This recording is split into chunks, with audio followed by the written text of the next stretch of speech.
శ్రీమద్భగవద్గీతలోని 15వ అధ్యాయం పురుషోత్తమ ప్రాప్తి యోగము. ఇందులో మొత్తం 20 శ్లోకాలు ఉన్నాయి.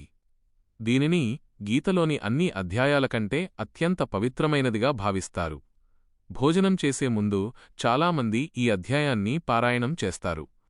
సంసార బంధం నుండి విముక్తి పొంది పరమాత్మను, పురుషోత్తముడిని ఎలా చేరుకోవాలో ఇందులో క్లుప్తంగా స్పష్టంగా వివరించబడింది. ఈ అధ్యాయంలోని ప్రధాన అంశాలు ఇక్కడ ఉన్నాయి. 1. అశ్వత్థ వృక్షం సంసార వర్ణన. శ్లోకాలు 1 నుండి 5. ఈ ప్రపంచాన్ని ఒక విలక్షణమైన రావి చెట్టుతో అశ్వత్థ వృక్షం కృష్ణుడు పోలుస్తాడు. ఊర్ధ్వమూల మధఃశాఖం. ఈ చెట్టు వేర్లు పైకి, పరమాత్మవైపు, కొమ్మలు కిందకు, ప్రపంచం వైపు ఉంటాయి. వేదాలే దీని ఆకులు. ఈ చెట్టు కొమ్మలు త్రిగుణాల వల్ల పెరుగుతాయి. విషయవాసనలే దీని చిగుళ్ళు. కర్మలనే వేర్లు కిందకు వ్యాపించి మనిషిని బంధిస్తాయి. అసంగశస్త్రేణ.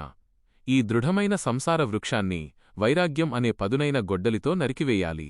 అప్పుడే పరమపదాన్ని చేరుకోగలం. 2. పరమధామం. శ్లోకం 6. భగవంతుడు తన నివాసస్థానం గురించి ఇలా చెబుతాడు. న తద్భాసయతే సూర్యో న శశాంకో న పావకః యద్గత్వా న నివర్తంతే తద్ధామ పరమం మమ భావం. ఆ పరమధామాన్ని సూర్యుడు కాని, చంద్రుడు కాని, అగ్ని కాని ప్రకాశింపజేయలేవు. అది స్వయం ప్రకాశితం. అక్కడికి చేరుకున్నవారు మళ్లీ ఈ సంసారంలోకి తిరిగిరారు. 3. జీవాత్మ ప్రయాణం. శ్లోకాలు 7 నుండి 11. ఈ లోకంలోని జీవులందరూ నా శాశ్వతమైన అంశలే. మనస్సును, 5 ఇంద్రియాలను ప్రకృతి నుండి లాగడం వల్ల వారు జీవులుగా పిలువబడుతున్నారు. గాలిపూల నుండి సువాసనను ఎలా తీసుకువెళ్తుందో, ఆత్మ కూడా ఒక శరీరాన్ని వదిలి వెళ్లేటప్పుడు ఈ ఇంద్రియాలను, మనస్సును తనతో పాటు తీసుకువెళ్తుంది. జ్ఞానులు మాత్రమే ఆత్మ ఒక శరీరాన్ని వదిలి ఇంకో శరీరానికి వెళ్లడాన్ని గమనించగలరు. 4. భగవంతుని శక్తి. శ్లోకాలు 12 నుండి 15.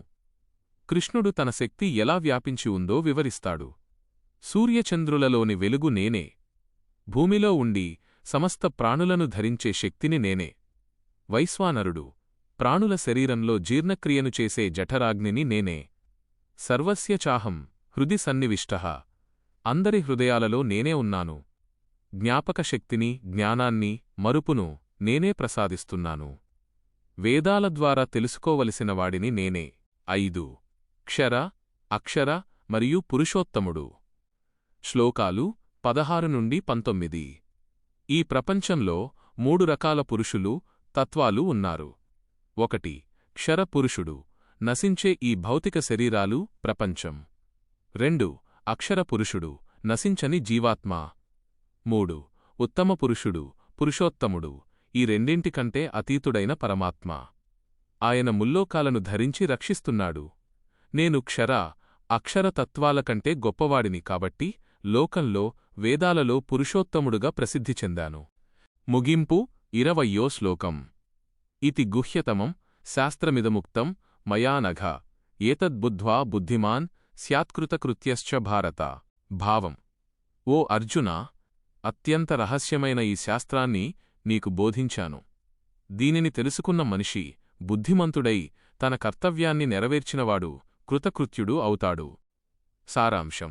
ఈ అధ్యాయం మనకు ప్రపంచం యొక్క నశ్వరత్వాన్ని గుర్తుచేస్తూ పరమాత్మ అంశమైన మనల్ని తిరిగి ఆ పురుషోత్తముడివైపు ప్రయాణించమని హెచ్చరిస్తుంది.